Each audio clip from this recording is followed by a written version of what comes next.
old Japanese radio turned into an internet radio player. In this section, I will guide you through all the steps necessary to turn an old radio into an internet radio player on which you can add your preferred internet stream stations and control it remotely from any device in your house.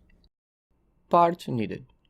In this video, we will go through the parts and tools needed to complete this project.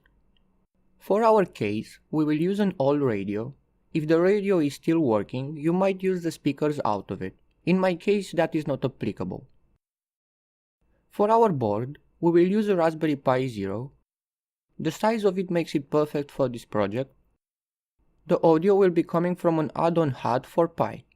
This one has a dual I2S DAC and amplifier for stereo capabilities. We might use this function if we end up with enough space. For our speaker, I will use a 4 ohm 3 watts one. You might not need this if yours is working. To power all this, we will use a power bank. At least what remained of it. Make sure you don't damage it while you take it out. For space reasons, we will remove the original USB port and we will use a TP4056 board for charging our battery. But this will not reduce the voltage. For that, we will use a step-up power booster. This will help us adjust the voltage coming out from our battery to power the Pi. A micro USB female port.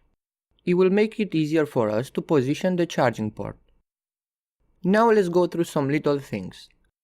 A female and a male 40-pin connector. An SD card. The size doesn't matter too much here. You can go as low as 4 GB.